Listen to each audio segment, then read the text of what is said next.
Hey guys, it's Pastor Kevin. Thank you so much for worshiping with us today. Usually I'm preaching, but today I'm your online host this week, and I'm so excited that I get the privilege and opportunity to be your online host as you join us online for this week's worship service. Pastor Chris, our youth pastor, is preaching today, and he has an amazing message, and I can't wait for you to hear it. But we hope you sit back, you relax, you enjoy our service today. Our worship team has a great set lined up that we just want to encourage you with, and we encourage you to participate in worship this week. Also, we want to stay connected with you. We would encourage you to log on to our website at shadygrove.net/connect and fill out the connection card. Just let us know that you're watching. There's a whole slew of different ways that you're probably worshiping with us today. You might be worshiping with us on our Facebook page. You might be worshiping with us on our YouTube page. You might be worshiping with us on our website, shadygrove.net/watch. And however you're worshiping with us today, we want to encourage you to do a couple things. Fill out the connection card, shadygrove.net/connect. Also, we want to encourage you to subscribe to our YouTube channel. We want to encourage you to share this video on Facebook. We want to encourage you to text it out, but who knows how God might use you to advance and spread the gospel, spread the worship, spread the message this week that we believe that God has for you. So sit back and relax. We have an amazing service planned for you today, and without further ado, here it is.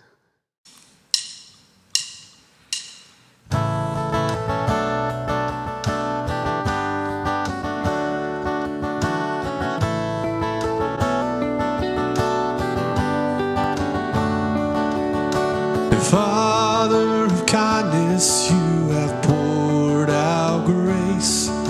You brought me out of darkness, you have filled me with peace. Giver of mercy, you're my help in time of need. Lord, I can't help but sing.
things my wife and I love to do together is to watch the Olympics. Whenever it's happening, Summer Olympics, Winter Olympics, doesn't matter. We love it. It's an event in our home. We're not going to go out anywhere. You can come to our house as long as you're willing to watch the Olympics. So we put in 2016, the last time the Summer Olympics happened, we were living in Kansas. We just bought a house. And so we would put the kids to bed, go downstairs, and we would watch the Olympics. Didn't matter the event we were in. If the Americans were on, obviously we were watching them. If not, we would just pick an athlete and we would follow it and we would cheer for him. Sunday afternoon, we would come home from church, put the kids down for a nap. We would go downstairs. My wife would usually fall asleep on the couch and I'm watching whatever's on. And Sunday afternoons are always the weird events, right? The only events that would happen during the Summer Olympics. Only those really weird events. But I was in. I didn't care. And because for those moments, for those few weeks, it seemed like nothing else mattered but the Olympics, right? It seemed to be the only thing that was on people's minds all the way around the world. There seemed to be this peace that would happen, this peace that would take over, and an excitement, right? And the storylines were great too. Whether it was the underdog coming up and coming out of nowhere from the small country and medaling in an event, or it was somebody that we've been tracking for multiple Olympics and have been an Olympic star, to seeing if they could get one more medal, right? Like Michael Phelps or Usain Bolt. I mean, these are athletes that were good in multiple Olympics that were just prime time television. And then there were some heartwarming stories too. Like the story of these two women that were racing in an event. And they both tripped. And it was completely accidental, but one really hurt her ankle. And the other athlete that fell got her up and made sure they ran together for a little bit so she didn't quit. Neither one of them were willing to quit because they knew in that moment it didn't matter what country they were from. All that mattered is they're both going to finish this race they have given their lives to train for. And it was beautiful. It was beautiful because in that moment, nothing else mattered but finishing. There was a unity in them. They weren't competing for their country. They were competing for each other because they were both athletes and they wanted to finish. I mean, that's what the Olympics can do. It can bring this unity that you don't really see any other place. And in a summer when there's a pandemic happening and protesting and rioting, I'm so sad the Olympics aren't happening. Because for that moment, it would be great to have something to kind of distract us from the chaos. To let our minds rest for a moment and concentrate on something that everybody can agree on is awesome. And you know what? There is. Or at least there could be. And it's the church. Right? The church in its purest form is this place where the only thing you really see is hope. When the church is united, it means that it is this place where unity and hope is filled. You walk into this place or you're with a group of believers and there's so much grace and there's so much excitement and you're praying for one another and you're carrying one another's burdens and you're in the trenches together and you're like, well, as we are together, if we are together, nothing can break us apart. It is a beautiful thing. The problem is when there's disunity, that seems to all go away. The minute we allow disunity in our church, there seems to be something broken. Instead of giving hope, it can give wounds. Instead of showing grace, it can show condemnation. And I think most of us, if not all of us, have a story of how we've been deeply hurt in the church. And so what I want to talk about today is I want to talk about unity. But before we go any further, I want to ask you to do something with me. I want us to go on a thinking experiment together. All right, it's going to sound a little weird, but I want us to have a thinking experiment together. And this is what the experiment is. I want us to see what it would be like if we were part of the disunity in the church. Right? Remember, this is a thinking experiment. So put down the pitchforks, delete the emails, don't come after me quite yet. All right, let's go. Let's talk about this for a second. But what would it be like if we had a part to play, whether it was big or small, or we did something big or small that led to disunity in the church. Because if I learned anything over the last couple weeks, it's this. It's that when things happen, we have a natural tendency to say, hey, that's someone else's problem. They are causing the problem, right? It's what they have done or their mistakes, or it's those problems. I can't believe they've done that. And we don't even take a chance to think about what our part could play in it. Is there something we've done, or a mistake we've made, or an apology that we need to make, or something we need to think differently? It's easy to deflect. It's easy to see it as someone else's problem, but it's really hard to think if we have maybe played a part in something different. And so today, as we go through this, and we're going to camp a lot out in Philippians chapter 2, as we go through this, I just want us to think through the prism of what if this applies to us? What if what we're talking about when we ask questions of what causes disunity, like what if we're part of that? What if that's speaking directly to us? It's hard to do, but for a few moments, I just want you to go there with me. All right, go there with me as if everything that we're going to talk about applies directly to us in our specific situations. Because we're in this series of Philippians, right? And it's called Philippians, a guidebook on how to live. And last week, Pastor Kevin started this series talking about suffering. And he did a great job walking through the first part of chapter 1. And I actually want to start at the last 4 verses of chapter 1. Because I think those 4 verses do a great job tying up what's talked about the first part of the chapter and leading us right into Philippians chapter 2. All right, so this is what it says. Whatever happens, starting in verse 27, whatever happens, conduct yourself in a manner worthy of the gospel. Then whether I come and see you or only hear about you in my absence, I will know that you stand firm in the one spirit, striving together as one for the faith of the gospel, without being frightened in any way by those who oppose you. This is a sign to them that they will be destroyed, but that you will be saved, and that by God. For it has been granted to you on behalf of Christ, not only to believe in him, but also to suffer for him. Since you are going through the same struggle you saw I had, and now hear that I still have. And so all this tension that Paul is building in the first part of the chapter is leading to this part. Right? It's leading to this moment, and I love the first few words of verse 27. It says this, whatever happens, conduct yourself in a manner worthy of the gospel. Whatever happens, conduct yourself in a manner worthy of the gospel. And when I look around at what's happening in our world today, I wonder if those who profess to be followers of Jesus, are we conducting ourselves in a manner worthy of the gospel? In what we post on social media or what we say in private conversations or even what we think in our hearts, are these done in a manner worthy of the gospel? Are these a representation of Jesus? Because when we profess to follow Jesus, everything we say, everything we do represents Jesus. It's false to think that our opinions only affect us.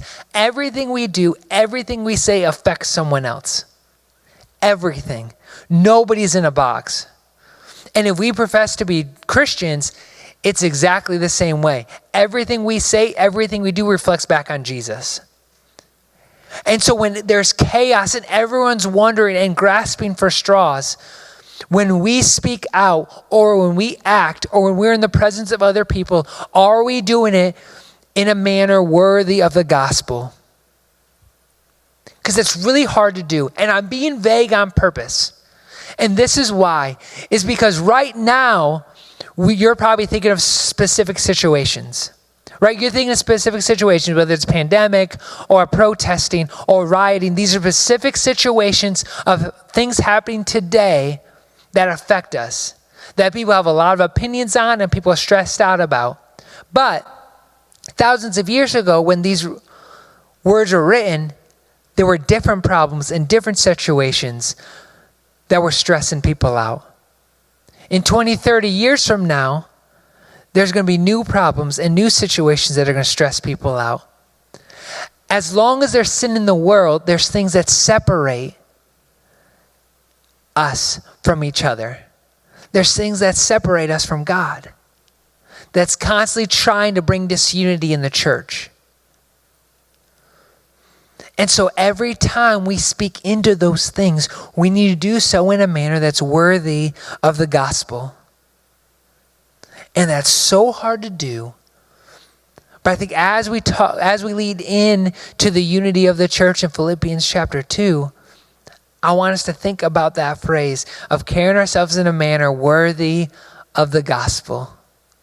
Because everything we do, everything we say reflects back to Jesus. And so then this leads us into Philippians chapter 2. Starting in verse 1, it says this: therefore, thinking everything that we just talked about, everything in those last 4 verses of chapter 1, into chapter 2 says, therefore, if you have any encouragement from being united with Christ, if any comfort from his love, and any common sharing in the Spirit, if any tenderness and compassion, then make my joy complete by being like-minded, having the same love, and being one in spirit and one of mind. Do nothing out of selfish ambition or vain conceit. Rather, in humility, value others above yourselves, not looking out to your own interests, but each of you to the interests of others. These 4 verses of chapter 2 are huge. This sets up so much for us, right? And if we have the desires of verse 2, when it says, then make my joy complete by being like-minded, if we have a desire to be like-minded, having the same love, being one in spirit and one of mind, if that's what kind of unity could look like, and I think it is, unity is being like-minded, having the same love, being one in spirit and one of mind. That is unity. So if that's our desire, then there are things that we need to be worried about or be careful about in verses 3 and 4. And so what I would like to do is I would like to pose 3 questions that I think we could ask ourselves to kind of hold up as a measuring stick or as a mirror to make sure that we are keeping this unity. And the first question is this: what is our motive? When we are speaking on an issue or we are giving our opinion, whether publicly or privately, what is our motive? The first half of verse 3, do nothing out of selfish ambition or vain conceit. Do nothing out of selfish ambition or vain conceit. What is our motive in things? Are we being selfish? Are we pushing our own agenda? Are we more worried about how we are looking instead of how God is looking in a situation? Are we trying to make sure that somebody's using our ideas? Or making sure we are in a position of leadership? Making sure our position in the church is secured? Like if that's our motivation, then we're going to bring disunity. Because that's not being one-minded. That's making sure we are known. That's making sure people know that we have solved a problem, that we have the solution, that the church can't function without us. That's putting ourselves on a level that only God should be. The second question is this: are we valuing others first? The second half of the verse. Rather, in humility, value others above yourself. Rather, in humility, value others above yourself. Are we making sure everyone at the table is being heard? Are we making sure everyone in our church or in our community are being cared for? Is it more important that we come up with the right answer instead of our answer? Is it okay that we are trying to make sure that other people are being cared for? Or are we just going to make sure our needs are met first? Are we valuing other people first? And that's such a big deal. It's a big deal to make sure that we are not leading the charge all the time and making sure everybody just follows up and we don't care about who's next to us. But instead, we're making sure that other people's needs are being met first, and then sometimes we meet our own. It's okay if we have to sacrifice if it means that other people are being heard, being cared for, and being valued. I mean, this is what we saw Jesus do. So many times Jesus would go into situations to make sure other people felt valued. Specifically, I think of the story of Zacchaeus, right? This tax collector, this guy who was forgotten about, who was vile, who people did not like because tax collectors were corrupt people. So he hears about Jesus. He wants to see him. He climbs up in this tree. Most of you know this song, right? He climbs up this tree looking for Jesus. Jesus comes to him and says, hey, I want to hang out with you, Zacchaeus. Let's go to your house. In that moment, Zacchaeus probably felt like he was 25 feet tall. Like there was a light shining down just on him. It was a big deal. He was noticed. He was cared about. He was loved. Probably in a way like he never was before. And I wish I could know the conversation that took place. Right? Like I wish I knew what happened in the house. That when he came out, he was such a different person. We don't know that story. We won't know that story this side of eternity. But what matters, Jesus was valuing Zacchaeus more than his title, more than his mistakes, more than what he had to offer. He was valuing him as a person. And that moment, no one else mattered but Zacchaeus. That's the ability the church has.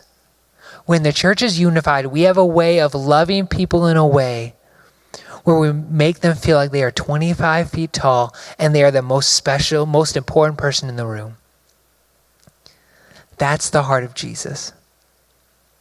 The third question, are we pushing a biased opinion? Verse 4, not looking to your own interests, but each of you to the interests of others. I mean, have you went into a conversation already making your mind up on what the solution should be? I mean, I think we have a tendency in churches should just be fixers, right? We go in and we see people come in and they need help, whether they need help with money or food or a marriage counseling or whatever it is. And all we want to do is fix them and then send them on their way. And most of the time, I think it's unintentionally, but we can treat people like a to-do list. Like, all right, I had this meeting, check. I've had this conversation, check. I helped give this person food, check. I helped have this marriage counseling, check. I made sure they had some clothes, check. And they're just to-do lists, and then we go on with our day. But I think part of looking out for other people's interests is actually getting a relationship with them. It's valuing them more than what it is that we can check off the box, but valuing them as who they are, as the person that God created them to be. Helping them see that. Helping give them confidence, give them hope, give them love, give them grace, so they know they have a chance. I mean, sometimes we see people walking into our church and it's like they're on their last strike. And we want to let them know, hey, with God, you have so many more strikes. So God doesn't keep score. Jesus doesn't work that way. Yeah, there's changes we need to make. We can't make the same mistake, or we shouldn't make the same mistake over and over and over again. But Jesus doesn't keep score. And as leaders of the church, as people of the church, as people who follow Jesus, we need to not keep score too. We need to model that. Looking at other people's interests above our own means at times we're okay if we are not seen, heard, or noticed because we are making sure someone else is. We go into a situation, instead of automatically knowing how to fix it or telling them how to fix it, we start with this question, hey, how can I help? What do you need? What can I do? Those are far different questions. That's such a different experience than going into a conversation saying, hey, this is what you need to do. This is what you need to change, and you need to do it now. I like it better when I can do the second one. When I can tell someone what to do, check it off my list and go on. But those changes never seem to stick. Because it's not about a relationship. I'm just checking something out of a box. But when I get into a relationship with someone, when we get into the deep end together, and we're both trying to figure out a solution, and we're in the weeds together, and we're trying to figure it out, man, that's when real life change happens. That's when real relationship can happen. That's when a fresh start can take place. And so when we look at verses 3 and 4, we see an opportunity for us to make sure that we have the right heart in bringing unity in the church. That when we share opinions, or even at times corrections, we have checked our heart and our motives. We've made sure everything we say and everything we do gets filtered through God's discernment. That we invite other people, or we invite God into the conversation and make sure it's his heart that's being seen, not ours. And that's really difficult. I don't want us to act like it's easy because it's not. And the reason it doesn't happen a lot is because it takes so much work to do that. To lay down our motives, to lay down our ego so God can be seen. It's super difficult. But then we keep going. And we pick up the letter in verse 5. And it's beautiful what's talked about. So start in verse 5. In your relationships with one another, have the same mindset as Christ Jesus, who being in the very nature of God, did not consider equality with God something to be used to his own advantage. Rather, he made himself nothing by taking the very nature of a servant, being made in human likeness. And being found in appearance as a man, he humbled himself by becoming obedient to death, even death on a cross. Therefore, God exalted him to the highest place and gave him the name that is above every name, that at the name of Jesus every knee should bow in heaven and on earth and under the earth, and every tongue acknowledge that Jesus Christ is Lord, to the glory of God the Father. I mean, one of the phrases that I think best describes Jesus is this phrase, servant leader. Right? And we see through this example of those last few verses, when Jesus came, when God sent Jesus down, he redefined what it meant to be a leader. Because at that time, a leader, especially a religious leader, would seem to have all the answers and have this authority and this power and this level of respect that was demanded. I mean, they went through all of the training. In order to be a religious leader at that time, you had to have the Torah memorized. First 5 books of the Bible, every single verse memorized. Have you looked at the first 5 books of the Old Testament? It is intense, and there's a lot of words in there. And so if you were going to be a Pharisee, if you're going to be a religious leader, you were the best of the best. And they like to be treated accordingly. Right? They wanted to make sure people respected the hard work they put in, respected the authority that they had. But Jesus went through it differently. Instead of people knowing that he had stature, instead he threw that away and he served. Instead of having the beautiful robes and doing all the teaching, he wore rags and he washed feet. Right? Instead of sleeping on in the best house, on the best bedding, in comfort, he slept on the ground, had blisters on his feet, and made sure other people felt loved. I mean, Jesus constantly redefined what it meant to be a servant leader. And we see this in verse 6 and 7, who being the very nature of God did not consider equality with God something to be used to his own advantage. Rather, he made himself nothing by taking the very nature of a servant, being made in human likeness. I mean, Jesus never used his birthright as an advantage. I mean, he was the Son of God. He was fully God. Yet he never threw that in anyone's face. He never used that to get out of a bad situation. He never used that to have something when he was hungry or thirsty or tired. No. He always remembered what his role was, to be a servant leader, to model to us that leading didn't have to come or shouldn't come from a level of stature, but instead from humility, humbleness, and serving. I mean, that's different, right? If we want to bring unity, this is how we're supposed to lead. We're not supposed to lead with what we have. We're supposed to lead by what we can give.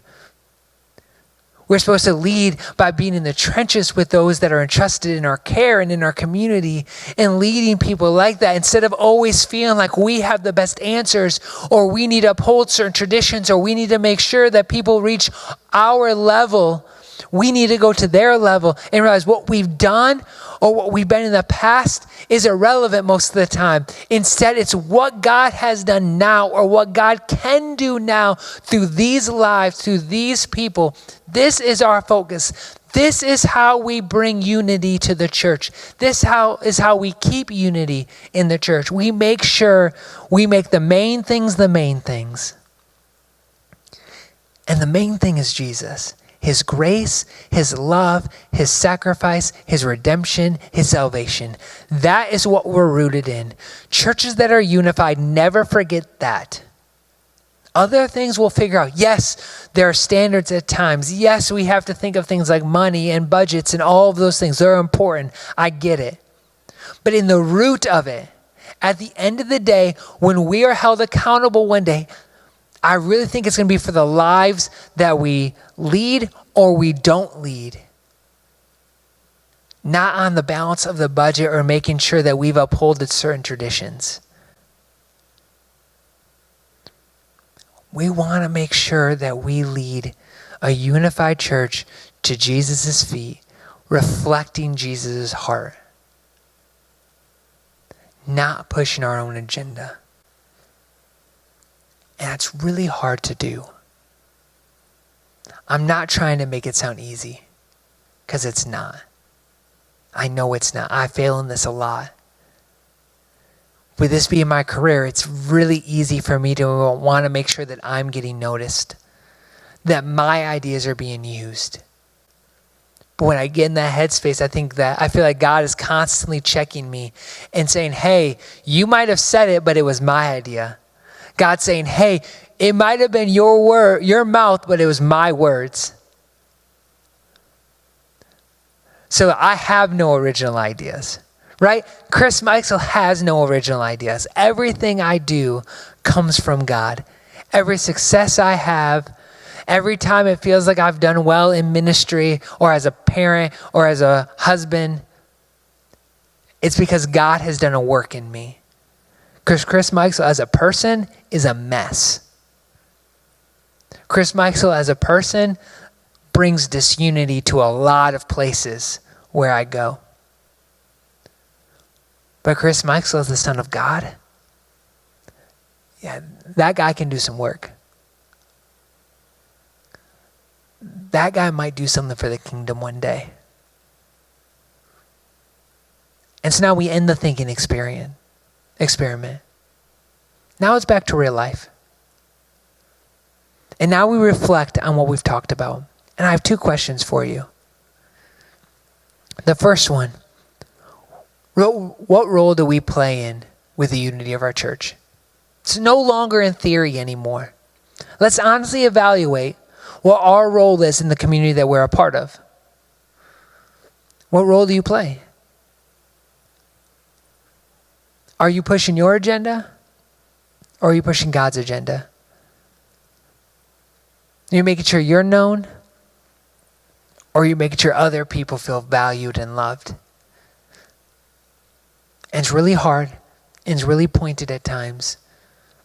But if we don't ask that question, if we ignore it, if we think that is someone else's question instead of our question, we miss it. If we can't even ask the question, then I don't know if we can achieve unity in the church.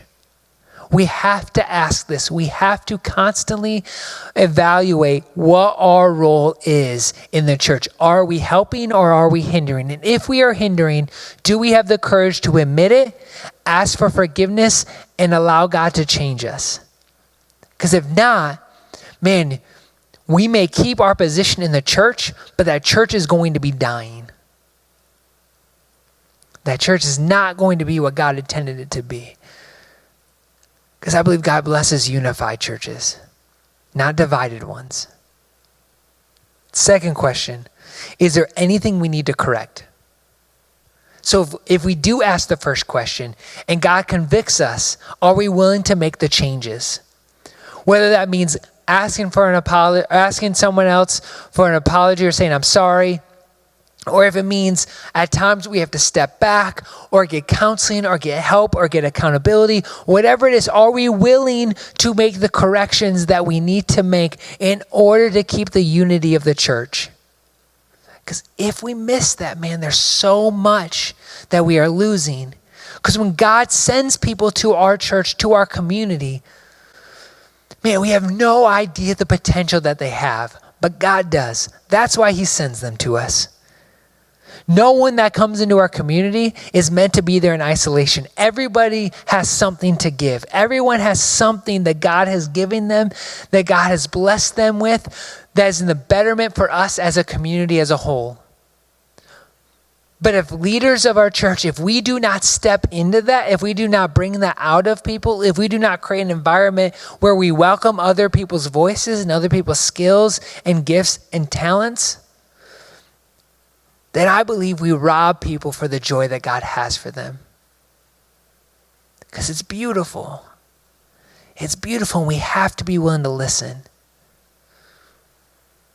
And so I believe unity in the church is possible. It takes hard work. It takes a long time, but it's possible.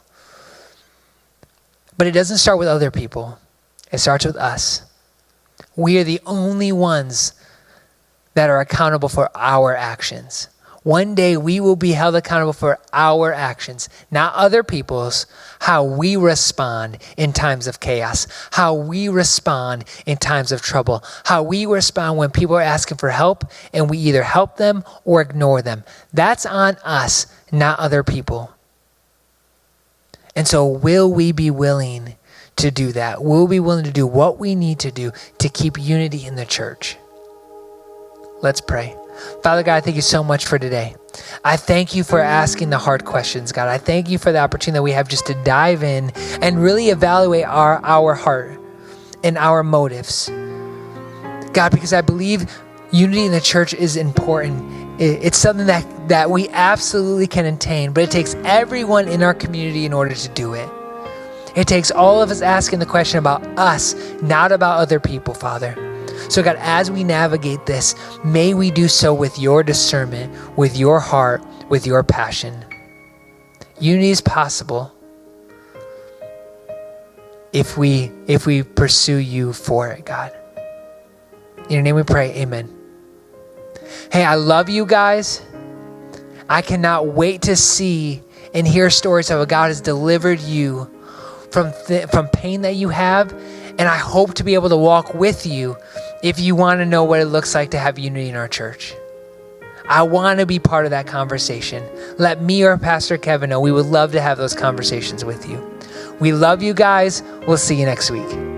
Wow, what a powerful service today. Worship was on point, and Pastor Chris did an awesome job with the message this week. And so we're so thankful. Hopefully it encouraged you. It blessed you this week. Hey, as you know, we continue to do ministry here at Shady Grove. We're continuing to help so many in our community through our food pantry. We're continuing to advance the gospel through our online services. We continue to check on our people and see how best we can help. And so we want to encourage you to keep helping us here in the life of the church continue to do ministry. Obviously, we still have bills to pay, but more importantly than that, we want to continue to advance the gospel. So here is a slide of some possible ways that you might be able to contribute here in the life of the church. And so any donation, any offering, we'd be so thankful for. You can obviously give through mailing in a check. You can give through our website. There's so many ways, as you can see, that you can give. And so continue to be faithful with your giving. Thank you again so much for watching this week. We hope you have an awesome rest of the weekend. Get some rest, and we'll see you next week. God bless.